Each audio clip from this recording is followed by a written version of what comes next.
This is the PitchVision Academy Cricket Show, Series 7, Episode 11, Left-Handed Coaching.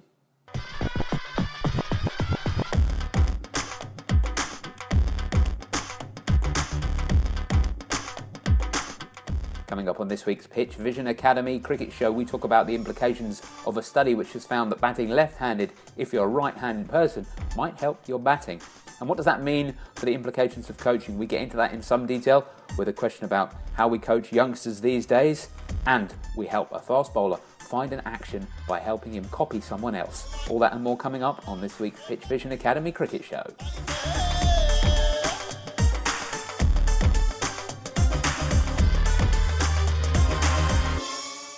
Welcome to the PitchVision Academy Cricket Show. This is your guide to a bit of cricket. And it doesn't matter who you are or where you are. You could be in a corridor waiting to get into an office, for example, or you might be on what I think is a building site like I am this week. So if you hear any strange noises from me, that's what's going on there. Someone's making something exciting. I can't quite work out what it is.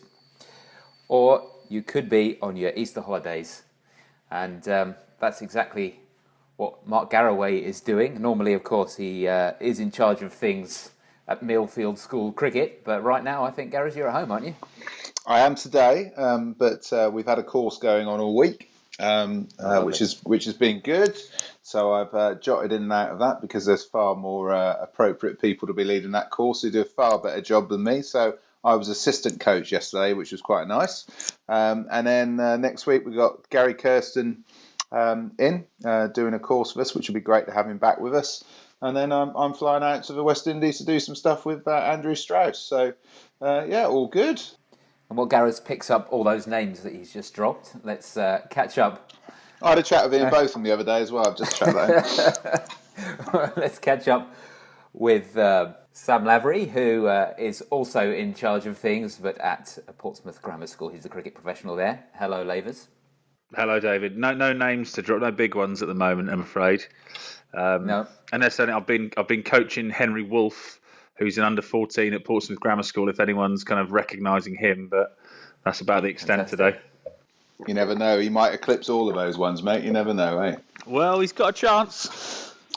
He's got a chance. Now, I don't know whether Henry is a left or right-handed batter, but we did get some interesting research this week regarding batting left-handed and batting right-handed, and it's something which has been around for a while, this idea of being right-handed in the way that you throw or bowl or open a door, but batting in what's traditionally been called left-handed. So we know of many examples of professional players who have done this very successfully, but a recent study has found out that you're 7 times more likely to become a successful batsman if you are right-handed but you bat left-handed. So what kind of implications does that leave us? Is this something where we should start looking at coaching youngsters to bat the wrong way around, as it were?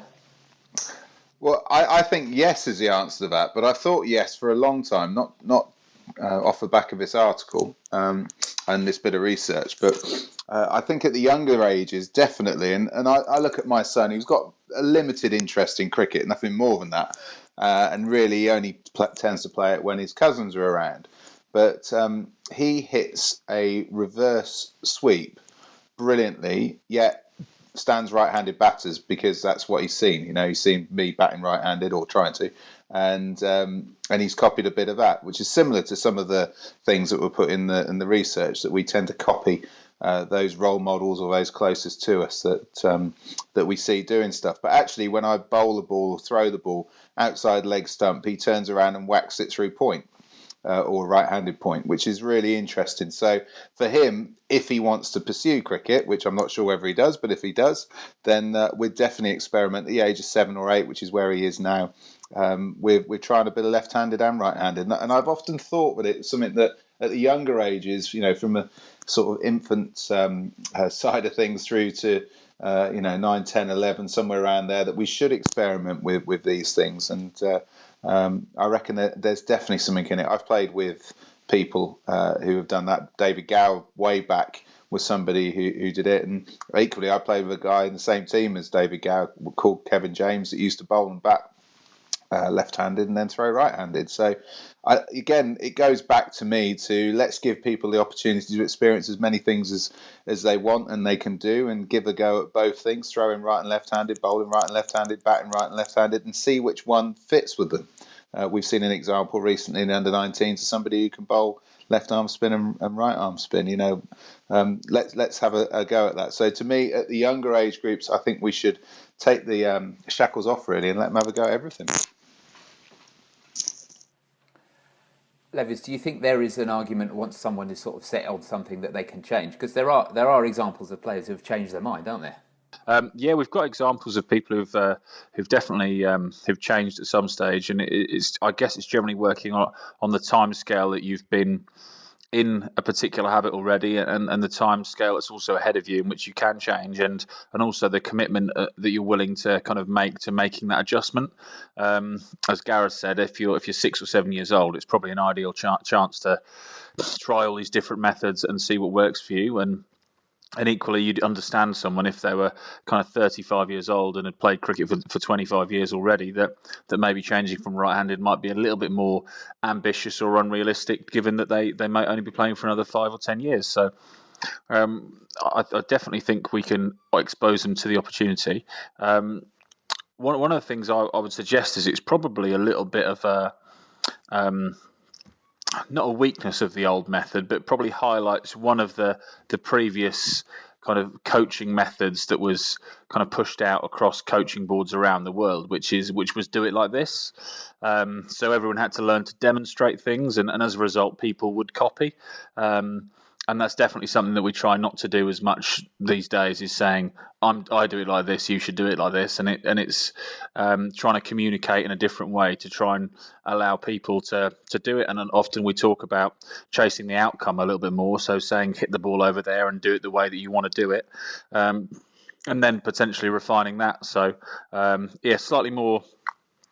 a slightly more modern or freer way of coaching to allow people to find the method that suits them, rather than being a bit more kind of instructive, which it probably has been in the past.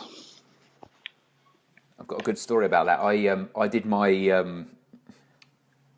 old NCA coaching certificate with Ralph Deller many years ago, and he told me that he failed the first time he tried to get his coaching badge. He failed because he was asked to bowl an away swinger and it didn't swing.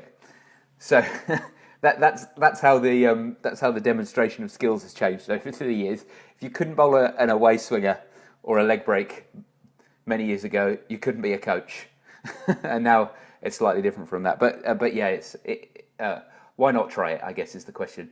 Is that something maybe that governing bodies can sort of document and say to coaches when they're helping them become coaches, the level, in the UK, the level 1, the level 2, saying to them, don't be restricted by the way that a kid picks up the bat the first time, get them to try it the other way around. Or does that already happen?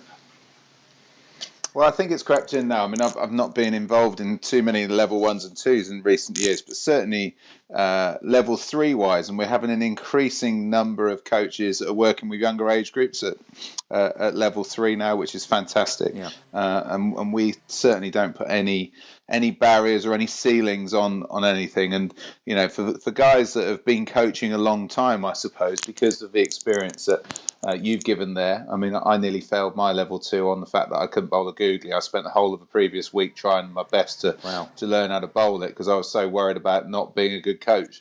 Because you've got to be able to bowl one of those, haven't you?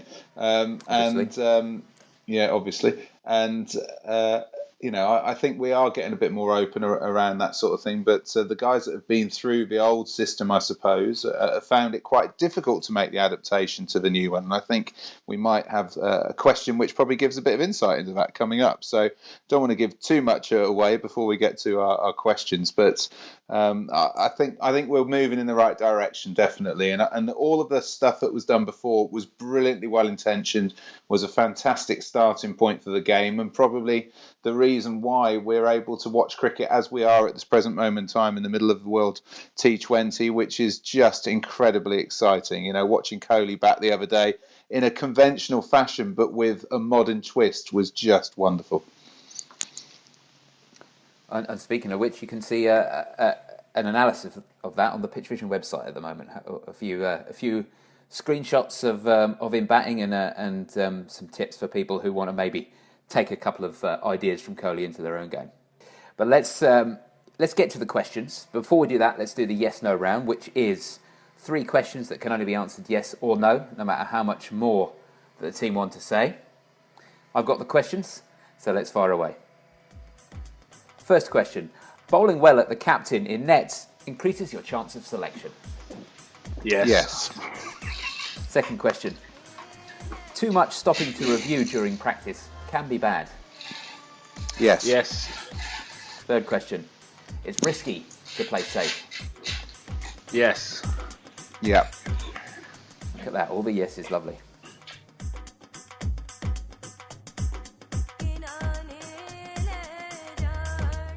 Okay, so as previously trailed, we are going to get into the questions now. A couple of questions that are sent in. We do our best to answer those questions, and whether we answer them to your satisfaction or not, we do give out a prize at the end, which is an online coaching course courtesy of PitchVision Academy at pitchvision.com. And you can send your questions into us by emailing coach@pitchvision.com. And that's what Stuart did. So Stuart has a question about coaching, and he says, I recently acted as a support coach to 3 club colleagues who've just finished their Level 2 Coaching Children course, which for anyone listening outside of the UK, that's one of the more common coaching courses that happens across the UK. He says, I'm concerned over the lack of seemingly complete absence of teaching of basic technical skills of the game on the course. Do you feel the same, and could this have a detrimental effect on this generation of young cricketers? Or are there more potential Kevin Petersons out there than I think there are? Yeah, I mean, it's something that I hear a lot of people commenting on, actually, that there isn't a lot of technical information there, and not that we're trying to kind of restrict players in saying this is how you do it, as we were just kind of discussing there, but having an understanding of movement and how power is generated and how momentum is created and those kind of things is still really important to be a really important area of understanding for coaches, whether they're going to kind of instruct that information or they're going to just observe and be aware of that information as they're coaching through a session. So I would think that a lot of people would probably find it useful to be included. However, the application of how we then manage that information, how we use it in a session is pretty important, that we don't go around saying do this, do that, do the other, and that we have that information and we use it at the right time. And also on top of that, we make sure that we're applying it to the right degree, so we're not imposing ourselves on cricketers. One of the big things I would say is that a lot of coaches that I've met who've got a bit of an understanding probably aren't as confident in the information they've got, purely because it hasn't necessarily been backed up in what they've read or what they've received or what they've been told in that environment. So purely from a confidence point of view of the coaches, and we're always talking about building confidence in players, and building confidence in coaches is also a key thing, then maybe having an element of that, or even discussing the absence of it, would be useful to some people to try and help them understand how the kind of technical aspect is going to be coached, or how they can coach it when they do get back to their clubs or their schools or wherever it might be, and they are taking sessions. Well, I think discussion is absolutely perfect for this, and I think Sam struck the nail on the head there, really. My first question to Stuart, if I was in a bar with him and we were having a beer, is what is his understanding of technique? What's his interpretation of the key technical principles of the game? Because that's your starting point for a discussion. And one of the most basic ones, I suppose, is that you've got to play straight. And what is the definition of straight? And I can remember way back doing a batting session with Desmond Haynes, and I said to him at the beginning of one winter, I want to learn to play straighter. I want to be able to hit the ball straight. And he bowled me on the bowling machine a number of different half volleys, and even as a professional cricketer, for some reason, I got it into my head that I needed to hit the ball down the ground. and he's told me that no, you need to hit through the ball. So if the ball's outside off stump, way outside off stump, you're not going to hit that down the ground. You're going to hit directly through the ball. And that's, even as a pro cricketer, I suppose, with all of the technical basis that I've been given through my informative years as I was being coached by a variety of different coaches, my understanding, and this was 6 years in, was that I needed to play the ball back down the ground more often. Well, you do if the ball's in the right place to play back down the ground. So again, that's a discussion about technique that took me a long way into my own career to have that proper discussion. So I'm completely with Lavers, and I'm really interested to hear from coaches that listen to this show is what is their understanding of technique? Because when I started coaching, admittedly I was playing at the time, but when I started coaching, everybody needed to bowl sideways on. Well, we know from watching the game, and even at the time we knew from watching the game, that there were some fantastic exponents of different methods of bowling. Malcolm Marshall probably being the prime one at that time, who didn't conform to the manual that was present. It was out there at the time that so many of us were basing our coaching upon. So over time, I think we've picked up a number of different techniques, and to me, really, technique is the thing that each individual does to get the job done. And the more we get an understanding of that, each individual that's standing in front of us, about what they do to get the job done, the better. So an example would have been in the West Indies when Malcolm Marshall was running in from an acute angle and bowling with a chest-on action with his right shoulder doing pretty much everything for him. I'm sure that some really well-intentioned people wanted to turn him sideways and get him pointing sideways to his target. But he found that he couldn't do that. I'm sure that would have happened because that was the world that we were in. But then he worked out his own technique. Maybe the coaches that were working with him worked out his technique of getting success, and they let him go, or he just was stubborn enough to find his own way. And that's what I think now is what gets the job done. Because Kohli gets the job done in a different way to Dhoni, yet they're both very, very good at finishing games. Josh Buttler, who scored a fantastic innings the other day against Sri Lanka, does it in a different way to a David Warner or to a Jaya Wardner or whatever, all of which are really, really successful. So get to know the techniques of each person as opposed to putting one on top of them would be my suggestion, because ultimately performance and success is what we're all after.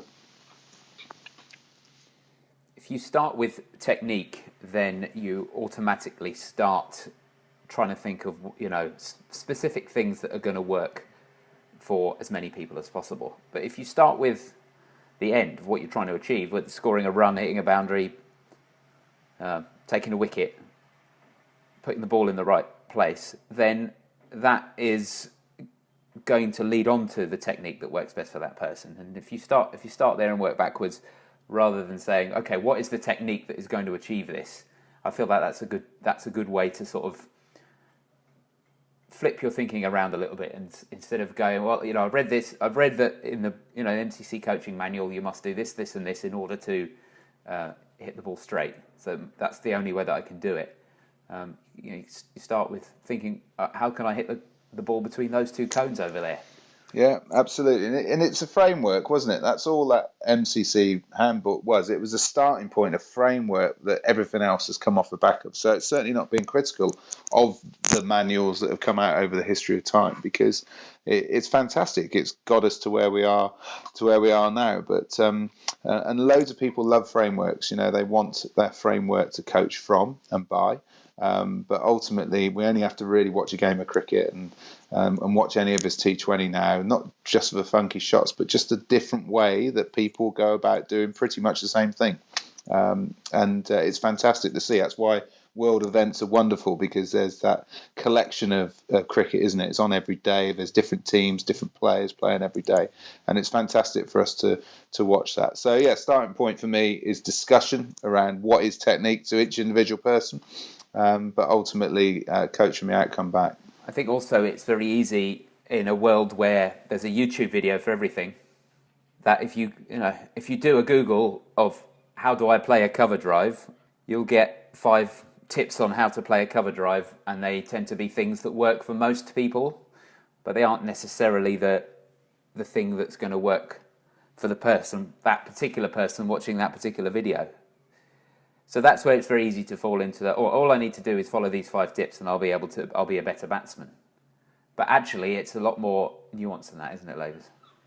Yeah, there's loads of different approaches you can take, and it's finding what fits the individual, or what fits you, or what fits the situation. So yeah, there's a lot more to it than saying I'm prescribing this to you because this is what fixes people, this is what makes them better. However, I think we're definitely starting to understand how different elements of people's technique, or different elements of the way people are made up, link together. So maybe we can be aware of, if you do a certain thing, we can be aware that maybe something else ties in quite well with that. And something we talk about quite a lot is batters and how they stand, or bowlers and how they move. And we know that if a batter stands in a certain way, then they're more likely to move in a certain way.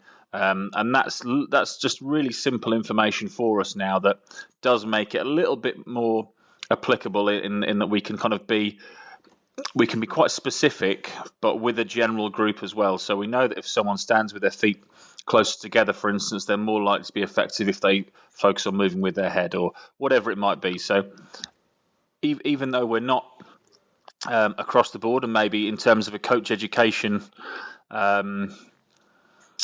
structure, we're maybe not quite where we want to be, the information that coach education structure is starting to develop is becoming really good. It's then got to be communicated, and it's got to get out there to people so that they not only understand how to coach, but they understand how this message is tried to be spread throughout the players and the coaches around the country. It's interesting, David. I'm out in a few weeks' time where the ECB are actually going out to deliver some coach education to the West Indies Cricket Board. So we're going out to Barbados, which is obviously really tough for us all, to spend a week out there and run some of the modules that we run on our level 3 program, and that's going to be for the state coaches, for the high performance coaches, and they've requested it off of the back of the fact that we've known West Indies cricket actually to be free, to be the sort of hallmark of that 1970s, 1980s versions of their teams, of being that free team that just did stuff in their own way. But actually what they're finding now is that they've become very sort of rigid, I suppose, in the way that they're coaching around the Caribbean. And they're looking for different ideas and maybe a bit more freedom to get back to those halcyon days where it seemed like everybody batted a little bit differently, from Greenwich to Haynes to Gomes to Richards and Lloyd, all did things a little bit differently, but were absolutely phenomenal. So, the West Indies are obviously putting together a good 2020 side, but they want to be able to compete over all 3 formats of a game, and build a system in their own backyard where they can develop those types of players that can do that, and can be the adaptable people like the Roots and the Kohlis that can adapt through all 3 ranges of the game. Interestingly, I ran on a much smaller scale a coach education session at Perrins School, which is just outside Winchester, last week. And all I actually did was, a week prior to the course, just kind of said, right, could everyone send me an email of what they'd like to learn? And top of the list for almost everyone was technique. And a lot of them had an introductory sort of cricket coaching on. A couple of them had a level 2, but technique was what they wanted to understand. And the way I tried to deliver it was very much in the way we've discussed it, in the understanding principles of movement and power, and how kind of outcome-based goals can work to get people, and a few guidelines around that. And suddenly, without any real new information, but just having an understanding that there isn't a prescription, or there isn't a set way that things must be done, they just felt a lot more confident, and they communicated that they were felt a lot more aware of how they could direct their own coaching going forwards. Because they felt a little bit in the dark, or a little bit clouded about how they could prescribe a technical change to someone, or identify whether or not someone was doing something well, or they weren't doing well. So that definitely, in terms of the discussion, there is a demand for people to know more about it and understand more about it. And it sounds like West Indies guys out there, they're looking for the balance, and we're looking for the balance as well. And some are maybe on either side of the fence at the moment, just trying to work out how they can get that balance that suits all. I guess it's almost a relief when you realise that you don't have to know every tiny little technical nuance of the perfect way, because there is no perfect way. The way to do it is to work with a player and help them work out what works for them. Then you're working with someone then, and it sort of takes the pressure off having to have this incredible, detailed, technical, biomechanical knowledge, and suddenly it's about helping someone understand themselves and get to the root of things themselves, and that's a lot more interesting, I guess, to most people than simply having a list of bullet points that they have to go through. Absolutely, and that reinstalls the coach-player relationship rather than a teacher or lecturer or dictator style relationship where it is, this is what you must do. I've told you what to do, so go and do it. And in the past, that was how I saw a lot of coaching being done, and it still probably is how some coaching is being done, but that doesn't develop the relationship with the player and doesn't create the team environment with coaching staff as part of that team as it probably should do. The interesting one on technique. I know we're speaking a lot about this, but it is, it's a fantastic question, Stuart. Thank you very much for it, first and foremost. But I wonder how many times technique has facilitated performance, technical coaching as such has facilitated performance, and how much it's impeded performance. Because you've got to have been absolutely spot on with your technique. If there is a technique that goes across everybody, then you're going to have to be absolutely sure about what you're doing in order to facilitate performance. And as we're beginning to work out, and as we watch more and more cricket and work with people on a more individual basis, probably that generic message isn't going to hit every single bit. So I reckon, certainly going back to my own coaching when I was very, very rigid, because we all were, because that's all we knew. I reckon I probably impeded performance more than I facilitated it, which is a horrible thing to think about, but actually probably was true. Next question's from Goha. And Goha says, I'm 18 years old, I'm a fast bowler, and my dream is to bowl very fast. But the problem is that I haven't chosen any bowling action. I haven't seen any bowler that I want to follow. Tell me, how can I choose my own bowling action for bowling faster? It's a great one. Just run up and sling it down as hard as you can, mate. It worked for Matthew Hoggard. Self-reported, that's his own words, not mine. And give it a go. That would be my starting point, really. I think it's great to have sort of role models in terms of what they're trying to achieve. I think it's limited as a bowler to have somebody that you're trying to copy, because as we've just discussed with with the technical element of it, there's quite a lot of difference between the way that people want to operate and move and produce pace. But if you want to get into some biomechanical principles, then the Ian Pont, Stephen Jones stuff's pretty good. Because you'll get a great understanding of what the body needs to do. So I'd certainly get you going down that route. And certainly in the Ian Pont thing, there's a little bit of individuality around, whether you're front on, side on, or midway as well. So get involved in that if you want. But your starting point really has got to be, I'm going to run up and I'm going to try and ping this ball down as quickly as possible. I'm going to get somebody to video at me, and then I'm going to say to myself, do you know what? Who do I look like?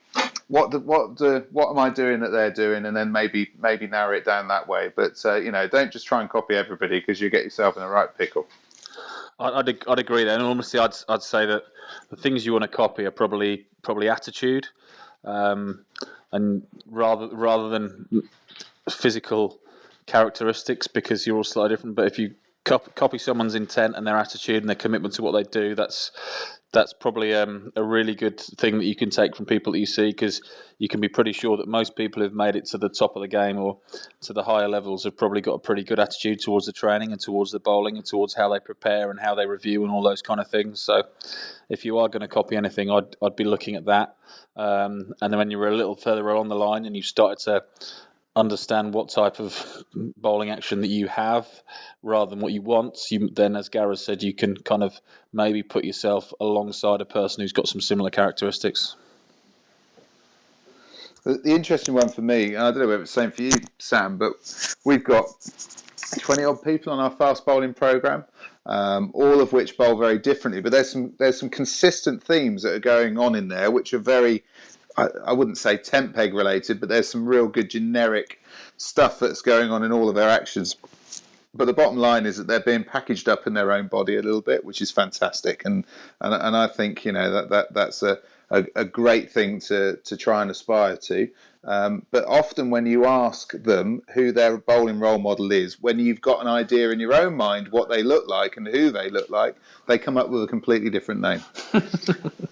So what they're feeling and what they look like are often two very different things. What they're aspiring to and what they look like are often two very different things. And I always used to try and bowl like Ian Botham when I was growing up, because why wouldn't you? He used to get a 5 for every test match, but I looked absolutely nothing like him when I bowled, and certainly didn't deliver the ball like him. That is for sure. Good. Well, that was a brief one because we whittled on more with Stuart's question, but I think we've covered it well there. So let's leave it at that, shall we? Yeah, it's soapbox time. David's on. No stopwatch required. Well, the secret is I do use a stopwatch, but let's forget about that. What I wanted to talk about this week is change. We are going through a few changes at my club. And I, as you can imagine, I'm the type of person who likes to push changes forward as much as possible to see what happens. But cricket clubs tend to be quite conservative places. So I've come up against some resistance. We've had some good conversations about different areas where we can make changes and areas where we don't want to make changes. And the pushback has sometimes been frustrating for me. So what I've tried to do is compromise, to work with people who have an equal, perhaps even greater stake in the club than I do, and try and come up with something that is both going to help make changes that are going to help with people to improve, and also keep people happy who have done things in a certain way for a lot of years and they don't want to see any changes because they don't think that any changes need to happen. And when we get there, we're going to be in a good place.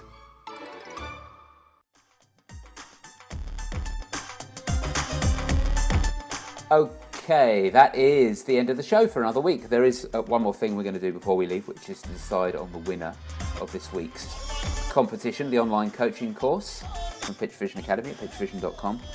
And we had a couple of cracking questions. One from Stuart about teaching basics to kids, and one from Goher about choosing a bowling action. Which one did you prefer this week, Gareth? Well, I don't think it's being disrespectful here, but Stuart's question was right up there, wasn't it? It got a fantastic discussion going, go away, Stuart. Have your own discussions. Work out what technique means to you, and then amongst your group, get some conversation going and see if you can check and challenge that. I hear what you're saying, and it's great that you're doing some work with these younger coaches that are coming in, and I think in your discussions you'll find the right way of adapting your practice or adapting their practice to get a positive response. But good luck with it, mate. Great question. Thank you. Fantastic, thank you. And you can choose a prize from the list on pitchvision.com. And Gareth, if someone was listening to the show and they wanted to have their question answered and maybe also win that prize, how could they get in touch with us? They could give us a call on 0203 239 7543 or drop us an email at coach@pitchvision.com. That's correct. You can also find us on Facebook, facebook.com/PitchVision Academy, and our Twitter is @PitchVisionAcad. You can listen to the show every week if you want to. There's many ways to do that. The easiest way is probably to go into your podcast app on your phone or whatever device you have and do a search for PitchVision Academy. You'll find us there. Tap the subscribe button. You can also listen to this show now on Facebook and on YouTube. If you head over to our YouTube channel, just go to YouTube and search for PitchVision Academy. You'll find us there, or you can go to the Facebook page that I mentioned earlier, and we put that up every week as well on the Facebook page. You can get all the old shows as well by going to pitchvision.com/academy and clicking on the podcast link. And there you'll get all the old shows, all the old show notes. You can download it, you can stream it, you can do anything you like. So there's no excuse not to listen to the show. We will be checking on you, so make sure that you do it. That's all for this week. We hope you listen next week. But until then, have a good week. Cheers, Gareth. Cheers, guys. Cheers, Lavers. Cheers, boys.